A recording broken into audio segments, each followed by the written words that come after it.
रसिको हो नमस्कार. साधना जोशी बोलू मराठी या युट्यूब चॅनलवर आपणा सर्वांचं पुन्हा एकदा मनपूर्वक स्वागत. दिवाळी येते, दीपोत्सव येतोय, सगळीकडे प्रकाशाचं साम्राज्य आता पसरेल. आणि हो, आपल्या सगळ्यांची ही लगबग सुरू झालीच असेल ना, खरेदीची, फराळाची, नवीन कपड्यांची, रांगोळीची, सगळ्याची. या निमित्ताने आज एक छोटीशी गोष्ट, पण तीही दिव्याशी संबंधित असलेली. फार दूरवरच्या खेडेगावामध्ये एक मंदिर होतं. त्या मंदिरामध्ये एक पुजारी नित्य नियमाने पूजा करायचा. त्याचा एक नेम ठरलेला असायचा की संध्याकाळ झाल्यापासून पहाट होईपर्यंत देवाचा गाभारा हा सतत प्रकाशाने उजळूनच निघायला हवा. आणि म्हणून तिथे असलेला नंदादीप तो सतत तेवत ठेवायचा. त्यामध्ये सातत्याने तेल ओतत राहायचा, वाती नीट करत राहायच्या की जेणेकरून तो सगळा गाभारा प्रकाशाने भरून राहील. आणि त्याच वेळेला नेमकं काही दिवसांनी त्या गावामधल्या एका शेतकऱ्याला देवळाच्या मागच्या बाजूने असलेल्या पायवाटेने पलीकडच्या गावात जाण्याचं एकदा काम पडलं. त्याने पाहिलं तर 6 नंतर तो मागचा रस्ता जवळपास अंधारात बुडून जायचा. ज्या दिवशी त्याला कामाला जायचं होतं त्याने कसंबसं हातामध्ये कंदील घेऊन तो रस्ता पार केला. तो काम करून जेव्हा रात्री परत आला 11, 11:30च्या दरम्यान, तेव्हा सुद्धा मिट्ट काळोख होता त्या संपूर्ण रस्त्यावर.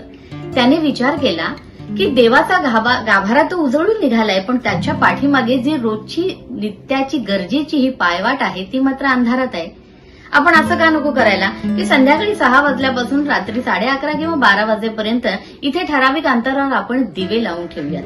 म्हणजे ही वाट पण प्रकाशमान होईल आणि येणाऱ्या जाणाऱ्याला छानपैकी तिथे मार्ग दिसेल. आणि त्याने हा नित्य नियम सुरू केला. जोपर्यंत ते जिवंत होते किंवा जोपर्यंत त्यांचं आयुष्य होतं तोपर्यंत या दोघांनीही आपापल्या पद्धतीने दिवे लावले. एकाने गाभाऱ्यामध्ये लावला आणि एकाने त्या पाठीमागच्या वाटेवर लावला. ज्या वेळेला मरण आलं आणि स्वर्गात त्यांची एकमेकांची भेट झाली, अर्थातच हा जो बाहेरचा भक्त होता किंवा बाहेर वाटेवर दिवा लावणारा माणूस होता हा आधी मरण पावला होता आणि त्यानंतर हा देवळातला पुजारी मरण पावला होता. ज्या वेळेला तो स्वर्गात गेला तेव्हा त्याच्या लक्षात आले की अरे च्या, मी तर देवाची इतकी भक्ती करत होतो, अख्खा गाभारा प्रकाशाने भरून टाकत होतो, आता पाहत होतो काय माझ्यापेक्षा उच्च स्थानावर हा माणूस आहे ज्याने फक्त ती पायवाट उजळली. त्याने प्रश्न विचारला देवाला. तेव्हा देव हसून म्हणाला, अरे जो जगाला प्रकाशमान करतो त्याचा गाभारा तू उजळून टाकत होतास, पण ह्या माणसाने मात्र अशा ठिकाणी दिवा लावलाय जिथे खरोखर प्रकाशाची गरज होती आणि म्हणून आज तो तुझ्यापेक्षा उच्च स्थानावर आहे. मंडळी, गोष्ट इथे संपते, पण खरं दिवा कुठे लावला पाहिजे यामागचा एक छानसा अर्थ किंवा एक संदेश ही गोष्ट आपल्याला देते. आणि म्हणून विंदा करंदीकर जेव्हा म्हणतात, अंगणात लावा पणत्या साठ, वाट सरूंना दिसेल वाट, तशी खरोखर या वाट सरूंना अंधारात वाट दिसण्यासाठी पणत्या लावण्याची गरज आहे. म्हणजे फक्त अंधारलेला कोपरा प्रकाशमान करणं एवढंच या दीपोत्सवाचं महत्व आहे का मंडळी? नाही. दीप हा बाहेर सुद्धा लागला पाहिजे, त्याचा अंतर्मनातही पेटला पाहिजे. तेव्हा अंतर्बाह्य प्रकाशमानता येऊन ही कृतीतून संक्रमित होणारी क्रिया ठरेल आणि खऱ्या अर्थानं प्रकाश उजळेल. एक गोष्ट सांगते या संदर्भात माझ्याच बाबतीत घडलेली, की जसं मी तुम्हाला म्हटलं की बाहेरचा दिवा महत्वाचा आहे तसा मनातलाही दिवा लागला पाहिजे. कारण मनामध्ये सुद्धा अंधारा कोपरा असतो, ईर्षेचा, तुलनेचा, असमानतेचा. कसा? काल दिवाळीची खरेदी करायची होती म्हणून मी साड्यांच्या दुकानात गेले. गेल्याबरोबर तिथल्या त्या माणसाला मी सांगितलं की दादा, एक साधीशी साडी दाखवा बरं, घरच्या मोलकरणीला द्यायची आहे.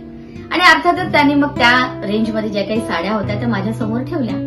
थोड्या वेळाने एक साधारण बाई आली आणि ती मोठ्याने म्हणाली की दादा, जरा चांगली साडी दाखवा बरं, आमच्या मालकीण बाईला घ्यायची. तिच्या त्या एका वाक्याने मला माझ्या मनातल्या अंधाराची जागा कळली की जिथे दिवा लावण्याची गरज होती. आज तिने तिच्या मनाचा मोठेपणा दाखवलेला होता स्वतः प्रकाशमान होऊन, पण मी मात्र कोतेपणाने मालकिणीच्या जागी असताना सुद्धा मोलकरणीला साडी द्यायची म्हणून हलक्या प्रतीची घेत होते. खरं तिथेही दिवा लावणं गरजेचं आहे ना, समानतेचा, प्रेमाचा आणि त्याचबरोबर आपुलकीचा. म्हणूनच जेव्हा जेव्हा दीपोत्सव येतो तेव्हा तेव्हा म्हणावंसं वाटतं की जाणीवेच्या पारावर आणि नेणिवेच्या दारावर जिथे जिथे असेल वाव तिथे फक्त दिवा लाव. मंडळी, हे दिवे लावत असताना आणखी एक दिवा मात्र सातत्याने जळत राहिला पाहिजे, आपल्या प्रेमाचा, आपल्या निष्ठेचा, आपल्या राष्ट्रभक्तीचा. कसा? सरहदीवर लढतोय तो, सरहदीवर लढतोय तो, त्याला नाही नाव गाव, त्याच्यासाठी स्वतःच्या मनात फक्त एक दिवा लाव.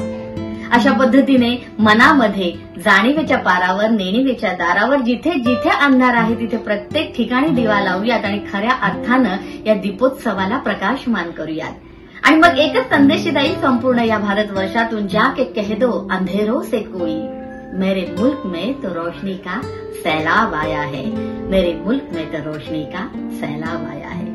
चला दिव्याने दिवा लावूयात आणि खऱ्या अर्थाने दीपोत्सव साजरा करूयात। येणाऱ्या दिवाळीच्या तुम्हा सर्वांना मंगलमय शुभेच्छा। पुन्हा एकदा नवीन विचारासहित लवकरच भेटेन। तुर्तास धन्यवाद।